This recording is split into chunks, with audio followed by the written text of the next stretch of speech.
2024 शुरू हो चुका है और इसी के साथ लोकसभा चुनाव का आगाज भी हो गया। लेकिन सांसद के हिसाब किताब में आज हम आपको बताएंगे एक ऐसे सांसद की कहानी जिसे बैंडेड क्वीन कहे जाने वाली फूलन देवी ने हराया। लेकिन अगले ही चुनाव में उस नेता ने फूलन देवी को हराकर जीत का परचम लहरा दिया। नमस्कार, मेरा नाम है मोहित कुशवाहा और आप देख रहे हैं सांसद से जुड़ी हमारी खास सीरीज सांसद का हिसाब किताब। सांसद के हिसाब किताब में आज बात होगी बलिया से भाजपा सांसद वीरेंद्र सिंह मस्त की।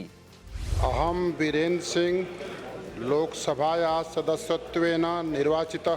वीरेंद्र सिंह मस्त 2019 में चौथी बार लोकसभा पहुंचे। पहली बार वीरेंद्र सिंह मस्त 1991 में 10वीं लोकसभा के लिए चुने गए। वीरेंद्र सिंह मस्त की बात करें तो बैंडेड क्वीन से उनकी सियासी चुनाव की कहानी काफी दिलचस्प रही है। बात 11वीं लोकसभा की थी जब 1996 के चुनाव में वीरेंद्र सिंह मस्त सपा प्रत्याशी फूलन देवी के सामने मैदान में उतरे, लेकिन चुनाव हार गए।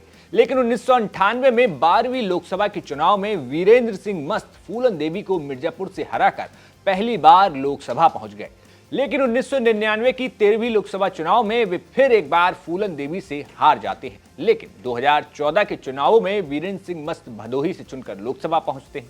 2019 में वीरेंद्र सिंह मस्त को बलिया की धरती पर भेजा जाता है, जहां से वे चौथी बार जीतकर सांसद बनते हैं। वीरेंद्र सिंह मस्त के सांसद के तौर पर कामकाज की बात करें तो उनकी संसद में उपस्थिति 90% रही है। वहीं उन्होंने सदन में कुल 14 सवाल पूछे हैं, जिसमें बलिया जिले में शहीद विजयपाल और शहीद मनोज सिंह के नाम पर सड़क बनाने का मुद्दा रहा। इसके साथ ही सुरहा झील के जल को संरक्षण करने का भी मुद्दा शामिल रहा। साथ ही साथ दिल्ली के जवाहरलाल नेहरू विश्वविद्यालय में देश विरोधी गतिविधियों की जांच की मांग भी उन्होंने सदन में उठाई। सांसद के कामकाज के अलावा जब क्षेत्र में विकास को लेकर हमारे सहयोगी अनिल अकेला ने बलिया सांसद वीरेंद्र सिंह मस्त से बात की तो उन्होंने क्या कुछ बताया वो आप सुन लीजिए। पहले यातायात की सुविधा को बढ़ाया। आज के दिन में हमारे क्षेत्र में कोई सड़क का यातायात का साधन पर्याप्त नहीं था। मैंने नेशनल हाईवे को जो ख़त्म हो गई थी उसको बनवाया। मैं नितिन गडकरी जी को, प्रधानमंत्री जी के नेतृत्व में काम करने वाले मंत्रालय को बहुत धन्यवाद देना चाहता हूं कि उन्होंने सड़कों को पूरी तरह ठीक करा है। नेशनल हाईवे आज 10 मीटर की सड़कें बन रही है। National highway 31 green expressway greenfield का पहली बार उत्तर प्रदेश में हमारे बलिया में निर्माण हो रहा है, जो गंगा के किनारे निर्माण हो रहा है। हर घर में नल से जल, ये काम हमारे बलिया जिला में शुरू हो गया है। गंगा जल का सब लोग शुद्ध गंगा जल का सेवन करेंगे, स्वास्थ्य का उसका असर होगा।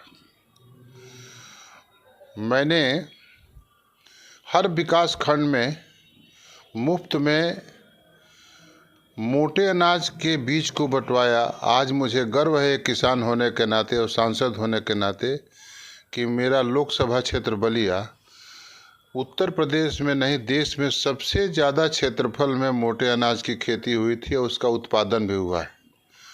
कोदो का हुआ है, मक्का का हुआ है, बाजरा का हुआ है, सावा का हुआ है, टांगुन का हुआ है। मोटे अनाज का बाजार, दुनिया की मांग बढ़ गई है। उस मांग को भारत ही पूरा करेगा और भारत की उस मांग को पूरा करने के लिए बलिया आगे बढ़ रहा है। अभी हम लोग बलिया रेलवे स्टेशन पर बैठे हैं। बलिया रेलवे स्टेशन उत्तर भारत का सर्वोत्तम स्टेशन और सुंदर स्टेशन प्रधानमंत्री की कृपा से बन रहा है, रेल मंत्री की कृपा से बन रहा है। कई ट्रेनें जो हमारे क्षेत्र से होकर गुजरेंगी उसमें किसान डिब्बा लगेगा,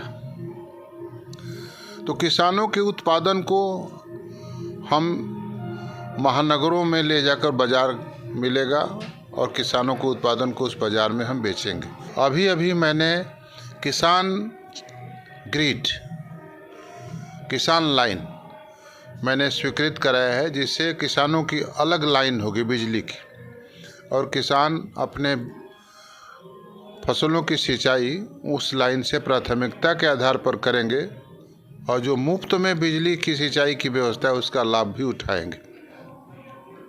जल संरक्षण में मैंने जब प्रधानमंत्री जी के निर्देश में एक बहुत बड़ा काम किया है। अपने सांसद निधि का मैंने उपयोग हर धार्मिक स्थलों पर सत्संग भवन, व्यायामशाला बनवाकर किया है। मैंने बड़े बड़े कंपनियों से बड़े बड़े व्यायामशाला, निर्मित व्यायामशाला की मांग की है, उन लोगों ने दिया है।